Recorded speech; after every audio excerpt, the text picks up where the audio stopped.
Eu não tô lendo aqui, viu, Orengo? Eu tava procurando uma noticiazinha de política para preencher o espaço enquanto você não chegava. Aí dou de cara aqui na coluna do Estadão, do Alberto Bombi, com uma foto do João Dória participando de uma roda de pagode. Bem espontânea. O que campanha política não faz com as pessoas, né? Tá aqui o João Dória tocando um pandeiro do lado de uma rapaziada. E aí ele brincou nas redes sociais: fazemos casamentos, formaturas e aniversário. Tudo tão espontâneo quanto o FHC comendo buchada de bode. Mas não é o assunto, não é esse o nosso assunto. Atraso na sabatina de André Mendonça gera atrito entre Senado e Planalto. E o presidente pressiona publicamente pelo agendamento. Essa história já deu também, hein, Orengo? Uma novela, né, Megali? Uma novela. Realmente tem que marcar, porque dependendo do humor do Senado Federal, se realmente o objetivo for que o presidente, for aquela coisa, né, o presidente indicar outra pessoa, coloca para votar e derruba. Só que isso nunca aconteceu desde o governo Floriano Peixoto. O último indicado que foi rejeitado foi Barata Ribeiro. Então tivemos apenas indicados do presidente rejeitados lá no segundo presidente da República, né, desde a proclamação da República, que foi justamente no governo Floriano Peixoto. De lá para cá, as sabatinas, elas são aquelas coisas para inglês ver. E aquela pessoa vai lá para a sabatina e, mais do que questionado, colocado contra a parede, como a gente vê, por exemplo, nas sabatinas lá dos Estados Unidos, né, as sabatinas demoram aí mais de uma semana, pegam lá até estudos da faculdade, trabalho de faculdade do indicado, né, fazem lá uma investigação. Aqui no Senado, o que a gente vê é um espaço ali muito mais para bajular, fica até constrangedor, às vezes, constrangedor a sabatina. Uma ou outra pergunta ali é mais espinhosa, e aí o sabatinado realmente ele não pode se antecipar a julgamentos. Os parlamentares querem saber muito a visão daquele sabatinado sobre julgamentos que vão ocorrer ainda, mas ele não pode se antecipar, não pode dar o voto antes dos julgamentos. Na prática, essas sabatinas informais aí já começaram há muito tempo, né, com a história do beijamão lá, sempre o indicado do presidente. Ele passa pelos corredores, visita todos os senadores, e é até interessante que o indicado do presidente ele tem que falar com senadores do PT, do Partido dos Trabalhadores. Então fez lá visitas aos senadores, né, fez ali reuniões informais, para depois chegar ao momento da sabatina. A grande dificuldade nesse momento é agendar esse encontro, né? E o presidente da Comissão de Constituição e Justiça, a CCJ, Davi Alcolumbre, está batendo o pé e não está marcando. É uma resposta política, Megali, isso não tenha dúvida, né? O presidente ontem se irritou, disse, olha, se ele quer realmente indicar alguém no lugar de André Mendonça, ele que se eleja presidente e aí indique quem bem entender, né? Deixando muito claro que por trás aí desse atraso tem uma antipatia do próprio Davi Alcolumbre em relação ao nome de André Mendonça. Isso já gerou pressão do presidente do Senado, Rodrigo Pacheco, de ministros do Supremo Tribunal Federal. O ministro Luiz Fux já criticou publicamente isso, até porque hoje a gente tem uma composição de 10 ministros. E aí, o que pode acontecer é sempre um empate, né, que é um incômodo lá para o Supremo, porque tem que ter o voto de Minerva. Né? Então o Supremo está trabalhando com 10 ministros e tem uma penca lá de ações que estão esperando a decisão do Congresso Nacional. Nunca demorou tanto. Realmente tem um constrangimento no ar. O que se fala aqui em Brasília é que a maior vítima daquele atrito, daquela crise entre executivo e judiciário foi realmente... Quem foi a maior vítima foi o André Mendonça, porque isso fez atrasar ainda mais, mas no fundo tem um componente político. Os senadores querem que o presidente indique outro nome, principalmente o presidente da CCJ.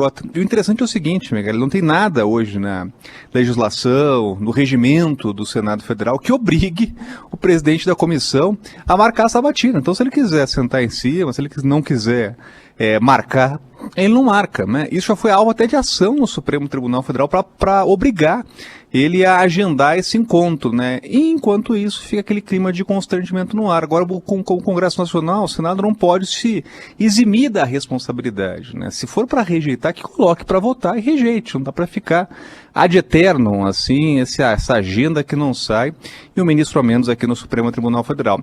Você acredita aqui em Brasília que depois da pressão pública do presidente e de outros senadores, finalmente esse calendário aí saia?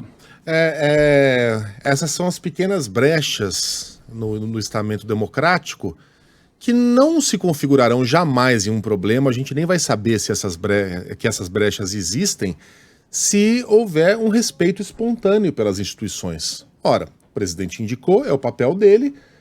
O presidente do Senado marca a sabatina, o papel dele. Os senadores fazem a sabatina, aceitam ou não o nome, pronto. Cada um lá cumpriu o seu papel institucional.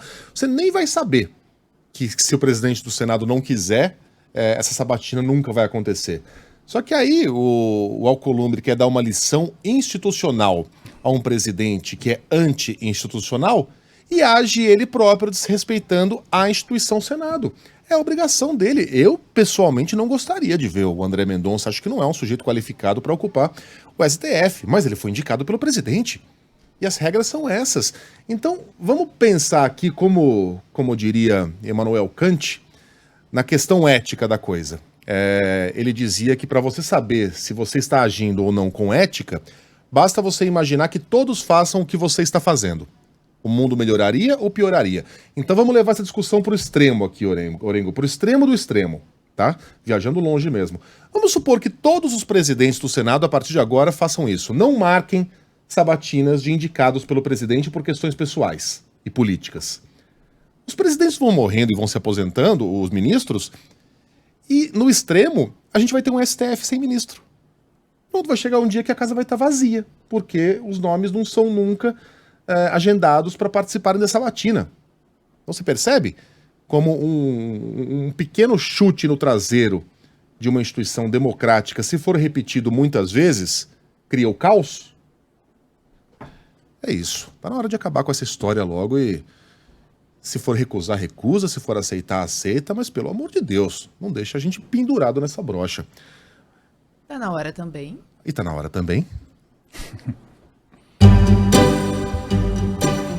Cozinha Maravilhosa de Rodrigo Orengo. Eu já vi lá. Já vi, já Tu curti. viu? Já salivei. Saiu o prato mesmo. Thai, né? A ideia, o desafio era fazer um prato tailandês.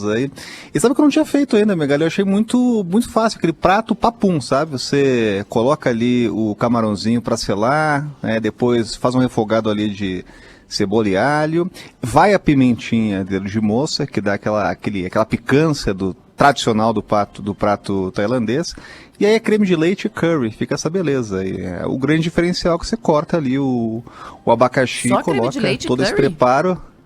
Na verdade, leite de coco e tá. curry. Leite de coco e curry.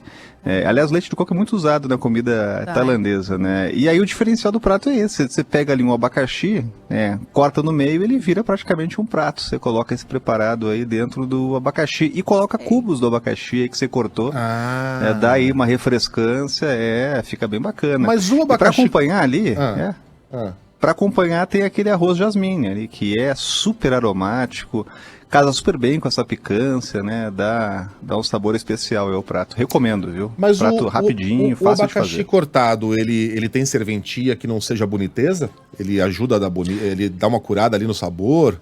Altera alguma coisa? Dá sim, altera sim. Além daquela aquela refrescância, né? E também os cubinhos ali do abacaxi, para você não deixar de usar, você coloca na mistura ali com o camarão, né? E olha, eu recomendo, é um prato fácil de fazer, aí faz na hora, papum.